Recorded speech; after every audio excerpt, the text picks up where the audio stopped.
percaya 90% lah orang yang pakai motor ni nanti future owners memang takkan bawa macam aku bawa ni. Tapi aku nak testkan untuk korang lah dia punya performance macam mana. Hai bro.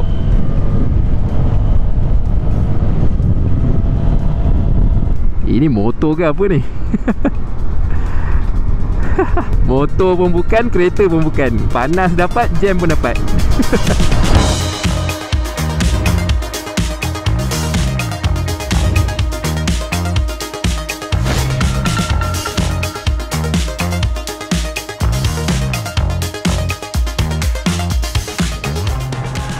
Assalamualaikum, anda sedang menyaksikan Nasir Haris Motovlog. Alhamdulillah kita berjumpa lagi. So seperti yang dijanjikan, ini adalah episod seterusnya, kiranya episod kedua, yang mana aku akan sharekan dengan korang bukan sekadar test ride pendek ataupun first ride impression macam tu. Aku akan pergi lebih detail, yang mana aku akan cuba fikirkan real world scenario. Maksudnya apa yang aku fikirkan potential buyer ataupun potential future rider, penggunaan diorang, iaitu penggunaan harian. Macam contohnya hantar anak pergi sekolah, pergi balik kerja, bawa bini pergi kerja, dan juga penggunaan petrol dan macam-macam lagi. So korang kena stay tune. Ini adalah day 1, yang mana sekarang ni aku dekat Genting Highland.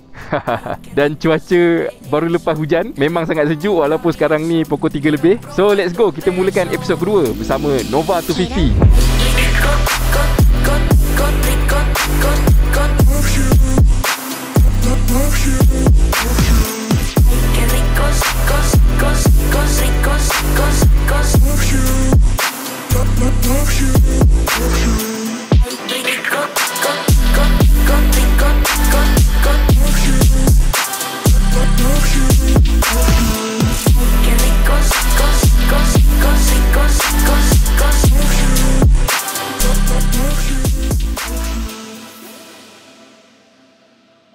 Okay, sebelum kita naik atas motor, aku nak bagi sedikit update lah. Kalau korang belum tengok episod 1, iaitu aku buat walk around, aku cerita pasal specs motor ni, korang kena tengok dulu dekat atas ni. Sebab untuk episod kedua ni aku dah tak nak cerita pasal spek sangat. Aku nak skip bahagian tu. Dan lagi satu, korang nampak box ni kan? So sedikit update dekat motor ni adalah aku tambah top box. Aku pasang dia punya rack belakang ni, kemudian top box yang besi. So let's go. Kita mulakan kita punya test ride. So korang boleh nampak motor ni dia memang keyless. Kunci dia aku letak kat sini. Seperti mana yang korang tahu, laci yang belah kanan ni dia lebih kecil daripada compartment yang belah kiri. Yang belah kanan ni naturally kau akan letak kunci macam tu lah, benda-benda kecil-kecil. So tadi masa aku naik atas ni, obviously aku dah rasa macam-macam lah kan, cornering apa semua kan. Cuma tadi hujan, dan tayar ni memang tayar yang dia punya performance ketika hujan dia questionable. Tapi tak apa, sekejap lagi kita try downhill. Sebab sekarang ni dah lepas hujan, cuma jalan masih basah lah, so tetap bahaya. Sebab Genting ni, kalau korang tak biasa naik Genting lah, Genting ni kalau turun time kering pun bahaya. Ini kan pula time hujan. Tak apa, ini adalah first ride impression. Sebab untuk hari-hari seterusnya dan episod seterusnya, InsyaAllah aku akan ride jauh. Aku buat long ride yang mana aku nak test juga fuel consumption. And then ada juga guna untuk dekat-dekat bawa anak aku macam mana atas motor ni kan. Sebelum tu, alang-alang kita dah sampai Genting ni, aku nak ambil gambar sikit kat sini. Uish, tak boleh masuk lah, dah tutup. Se ve eso, te ves como travieso, quiero probar tu beso. Ay, qué rico se ve eso, te ves como travieso, quiero probar tu beso. Okay, settle. Kita ambil video sikit tadi. Dah tutup lah sini, memang tak boleh shoot dah kat dalam ni. Betul-betul tak nak bagi ada motor masuk. Letak tali-tali tu. Bismillah. So untuk hari pertama ni, benda yang aku nak share dengan korang adalah first ride impression. Dan yang kedua adalah performance test. Sebab tu aku terus bawa motor ni naik Genting. Dapat motor, biasa-biasakan sikit, lepas tu terus ride Genting. Sebab skuter ni kalau kita nak test power dia, naik Genting lah. Kalau rasa macam lemau gila tu kan, tak lulus lah kan. Tapi obviously aku dah sampai ke atas ni, lulus lah dari segi enjin lah. So benda pertama yang berkaitan dengan first ride impression ni adalah riding position lah. Aku akan sentuh nanti pada hari yang seterusnya. Tapi untuk first impression, aku boleh cakap yang riding position untuk skuter 250 ni memang betul-betul maxi skuter lah. Kalau korang tak tahu maxi skuter tu apa, maxi skuter tu konsep dia dua benda yang paling penting, iaitu touring, yang kedua adalah luxury. So dia lebih kurang macam luxury tourer. Dia tak macam sesetengah motor touring adventure tau. Kalau motor-motor touring adventure ni, dia macam ADV, macam Aveta Vanguard. Yang ini jenis maxi scooter, yang mana dia lebih selesa lah. Yang pada pendapat aku memang dia paling popular lah dalam genre scooter yang semakin banyak sekarang. Semakin diverse kan. Scooter ni dah macam-macam dah. Urban scooter ada, sporty ada. Paling popular adalah maxi scooter, genre untuk Nova 250 ni.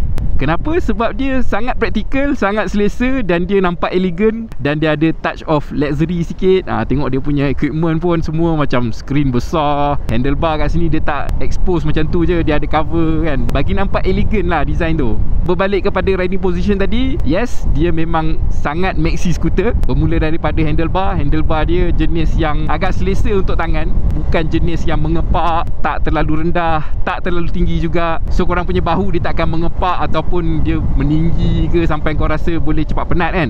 Tak, ni memang santai, sesantai-santainya. Kalau tempat duduk memang rendah, memang sangat rendah. Bagus untuk orang yang tak berapa confident lagi lah untuk bawa motor, especially beginner lah. Tapi bila tengah bawa, kau tak rasa pun macam seat ni rendah sangat. Tak, bila kau duduk ni kau rasa agak tinggi juga. Maksudnya bahagian depan ni dia tak rasa macam terlalu tinggi dan kau terasa rendah. Tak, just nice lah, just nice. Dan dekat bahagian kaki, aku boleh kata foot position dia boleh depan macam ni. Ni position yang santai. Kemudian position yang lebih macam ni, yang lebih normal lah. Tapi kalau kau nak kona-kona, nak laju-laju kan, korang boleh ke belakang sikit. Dia masih ada ruang. Aku rasa dia sebenarnya dua position, tapi kalau kau nak position yang ketiga, yang jenis sporty sikit, masih ada ruang kat belakang. So basically tu dari segi riding position lah. Untuk first impression aku rasa sangat selesa. Interestingly, aku sebenarnya bukanlah peminat maxi scooter, tapi aku rasa okey. Macam ni aku suka kak. Tak typical sangat macam setengah maxi scooter yang rasa jet ski gila tu kan. Tak, jadi tak rasa macam tu. Nanti kalau pasal comfort, aku akan cerita lebih detail dekat part yang seterusnya. So now, seperti biasa, bila kita nak buat first ride impression, kita nak check performance. So downhill ni memang sesuai sangat untuk kita test brake dengan handling. So let's go. Bismillah. Korang boleh tengok jalan tak kering lagi. So dari segi equipment, depan pakai brake radial caliper, dan dia punya disc semi floating, dan juga dia ada ABS, yang mana tadi dah tendang dah ABS. Jalan ada kering, ada yang tak kering. Kalau tak kena direct matahari memang belum kering lah. So agak bahaya juga.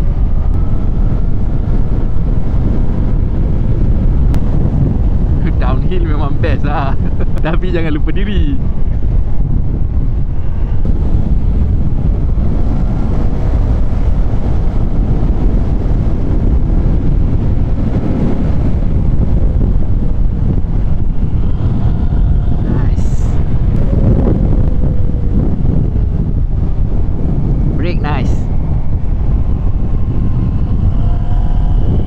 Cuma tayar je, aku tak yakin.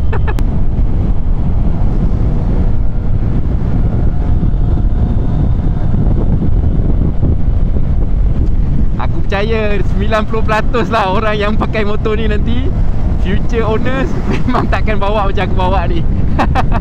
Tapi aku nak testkan untuk korang lah, dia punya performance macam mana. Kita kena push lah. Hai bro.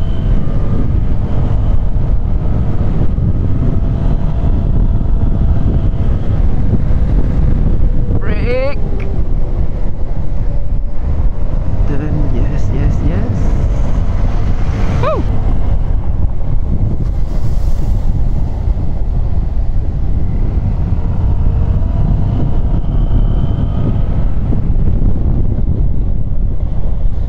Okay, so untuk braking dan juga untuk handling corner-corner tajam, aku rasa A. Aku tak ada rasa macam instability ataupun dari segi brake macam makan fading ke apa, tak ada. A. Now let's go, kita test high speed corner dan juga top speed. Let's go.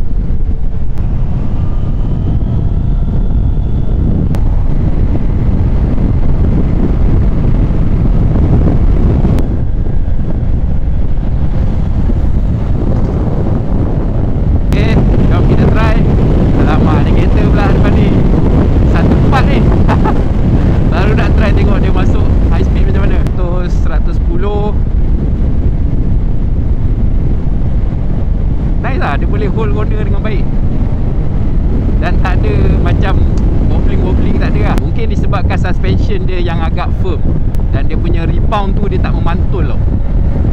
Dia macam satu turun, dia stay. Nice. Let's go.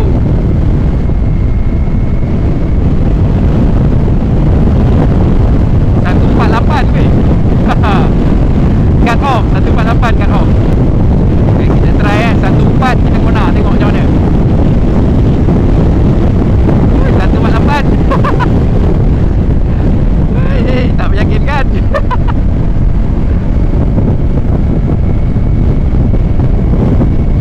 13 dapat lah kat situ. Okey lah, tak ada goyang sangat. Cuma depan ada rasa ringan. Mungkin sebab aku pakai box kot. Itulah masalah dia. Patutnya aku cabut box ni. Kalau korang gila top speed, korang boleh modify sikit lah. Bagi dia long sikit. Sama ada korang tukar dia punya final drive ataupun pakai CVT yang performance lah. Itu pun dia boleh panjangkan sikit dia punya ratio. 148 lepas tu 149. Satu lagi, 15. Untuk first impression ni aku rasa agak negatif. Adalah dia punya tayar. Aku rasa lah sebab tayar dia punya grip ketika hujan. Masa aku naik genting tadi hujan, aku rasa agak questionable tayar depan. Tapi tak apa, aku ada masa lagi untuk test lagi tayar ni. Mungkin lepas ni aku akan gain confident, aku akan faham lebih karakter tayar ni ke. Tak tahulah. Sebab yelah bunga dia pun memang bunga tayar dry lah. So aku rasa dari segi first impression, so far so good. Braking ok, performance engine tip top, cornering semua tak ada masalah. Boleh duduk lane kanan dekat karak kan. So ya, kita sambung.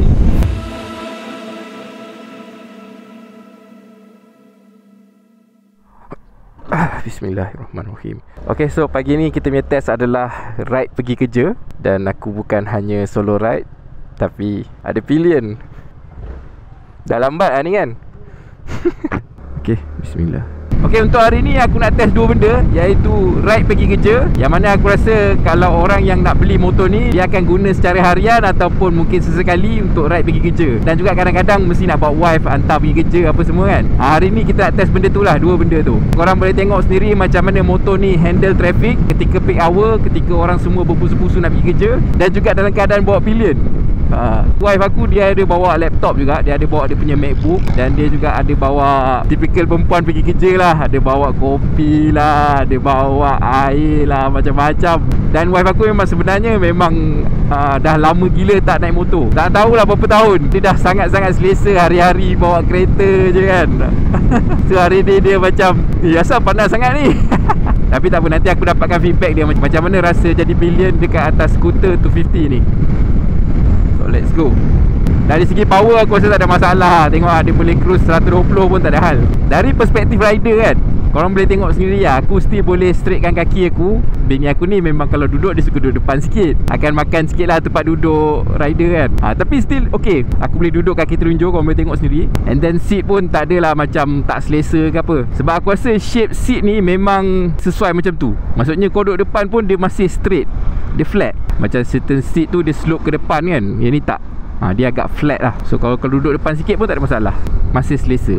Ini motor ke apa ni?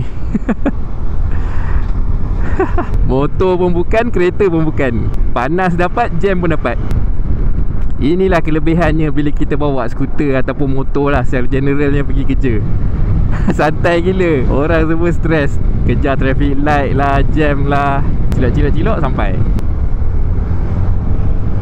In terms of bawa pillion, aku rasa suspension dia ni memang cater dengan sangat bagus lah. Suspension belakang dia boleh adjust tau dari segi preload. Kalau kau nak bawa pillion ataupun nak bawa barang yang berat, korang boleh tambah preload kat belakang tu. Ni aku dah tambah sikit. Dia masih dekat separuh lah. Maksudnya ada banyak lagi lah. Kalau aku nak keraskan lagi tu ada banyak lagi. Tapi dengan setting yang sekarang ni pun aku rasa dah agak keras. Maksudnya dia boleh support lagi berat lagi.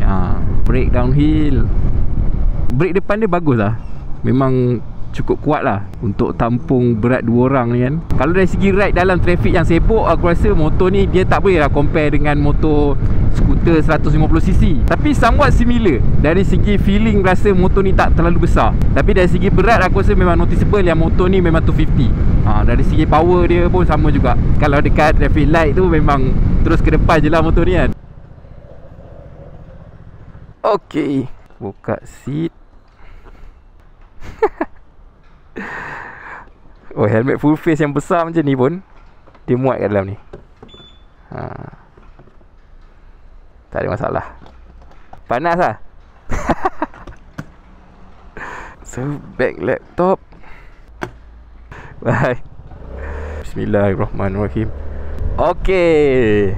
Bila tak ada penumpang tu rasa ringan gila motor ni.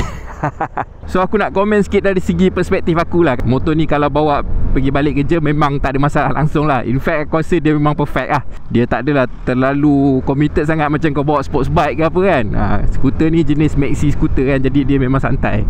And then aku rasa dari segi apa ni? Bahaya siut.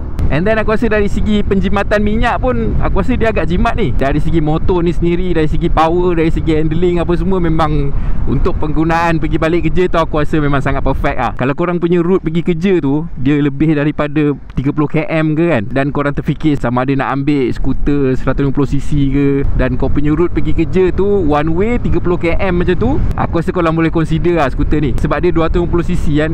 So bila kau masuk highway tu memang rasa santai gila. Sebab kau ada lebihan power lagi kat highway tu. Bukan macam sepanjang highway tu kau kena top speed kan. So masalah kan. Macam motor ni tak.